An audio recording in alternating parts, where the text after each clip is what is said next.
Okay, welcome back. So this is going to be my top 10 books from 2025.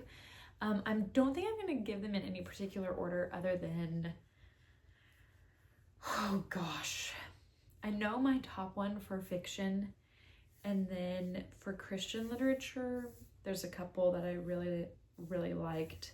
But anyways, so it's not necessarily a ranking from,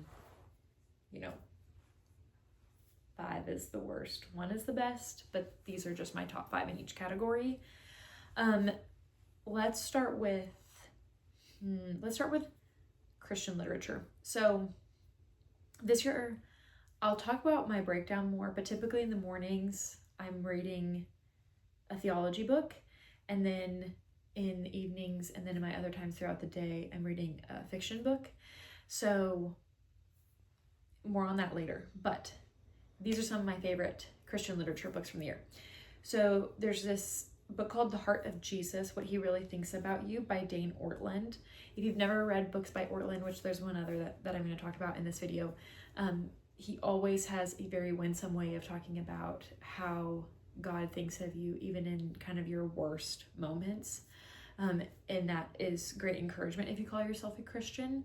So if that categorizes you, very sweet book, definitely worth your time.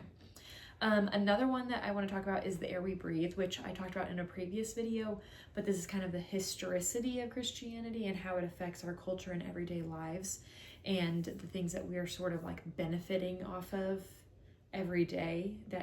If you've listened to the speech or read the speech, This is Water by David Foster Wallace, this book kind of gives me the same sort of feeling where it's the shift in your mind of recognizing like what is all around you all of the time that you're not even taking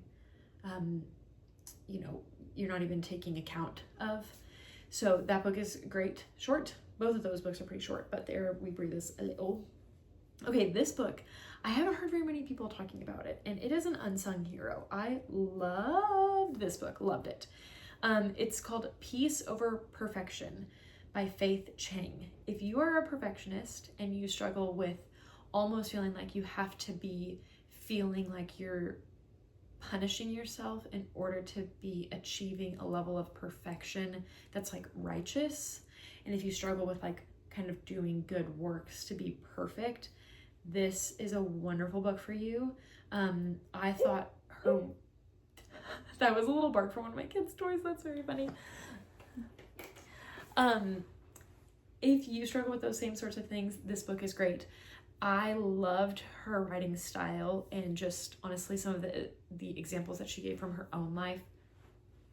One that's popping up to my mind right now of like volunteering for things at church that you actually aren't interested in because you think it's best to do something that like is actually more of a punishment rather than living in the peace and freedom of like using your gifts well. Anyways, I loved that book. I thought it was incredible and really worth meditating on in my own life. So I would recommend that one highly. One that I talked about earlier in another video, also by Dane Ortland, is the book Gentle and Lowly, thinking about the chapter in Matthew 11:28 when Jesus actually opens his mouth and describes himself. He says, I am gentle and lowly in heart. And, at the beginning of his book, he talks about how Jesus could describe himself in any way and it would be completely right and it would be totally like, justified, all of that. But when he does, he describes himself as gentle and lowly when he's thinking about dealing with sinners and sufferers. And what better way to be dealt with, even in our own condemnation, that Jesus says, like, I am dealing with you in a way that is gentle and it's lowly, like it's coming to you in the midst of it. So love that book. And then finally, Matt Smethurst, keep writing more books. A book by Matt Smethurst, but it's on the life of Tim Keller. It's called Tim Keller on the Christian Life. So Matt basically just was trying to, give esteem to this pastor and preacher, Tim Keller, who passed away. And Matt did a fantastic job. I think this book was a wonderful tribute to the life of Tim Keller, and I think he just did a fabulous job showing how Tim worked out his own salvation with like biblical knowledge and, you know, having the mind that is very active towards the things of God, but then also having the life and just the everyday interactions and sacrifices and service that he had and care for people that he had. So Matt, well done. Fabulous book.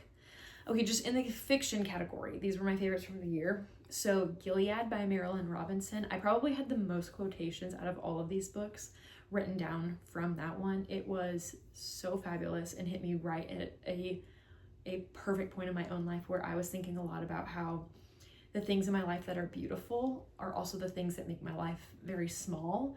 And what I mean by that is just I have a very limited capacity. I have a very limited scope of influence in my life. And oh my goodness, it's barking again. How? I thought I turned it off. Anyways, and that is actually something that is a blessing because those are beautiful things. One of the quotations that stands out to me from Gilead as I'm thinking about it is, it says, there are a million reasons to live this life, every one of them sufficient.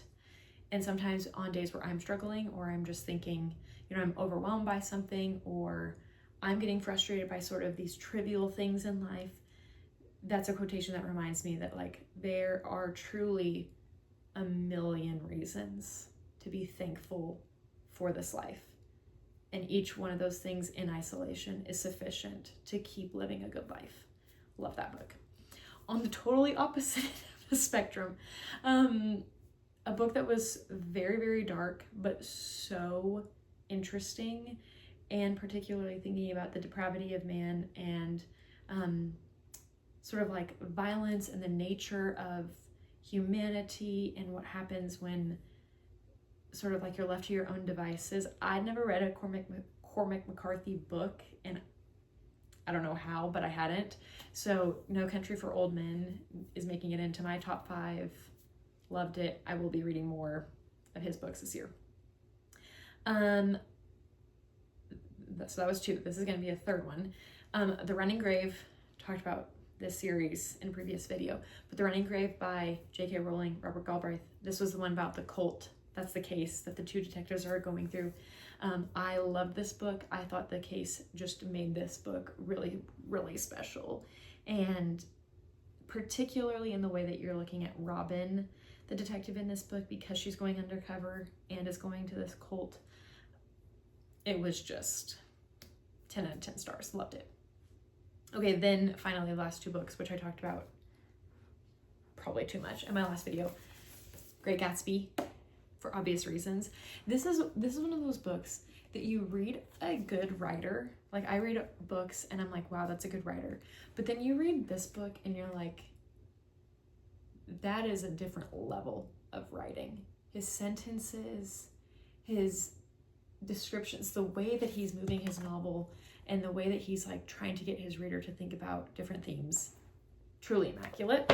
And then number 1, my favorite book of the year, The Oak Golden. And shout out to my dear friend who got me a copy of this book. Oh my goodness, now I'm gonna fumble all over my pages with his signature. Anyways, those are my top 10 books of 2025. I hope you, as I'm dropping my book. Anyways, those are my top 10 books of 2025. I hope you guys enjoyed this video. I can't wait to hear what your top 10 books were. Please let me know in the comments. And if you're liking this content, give me a like, give me a subscribe.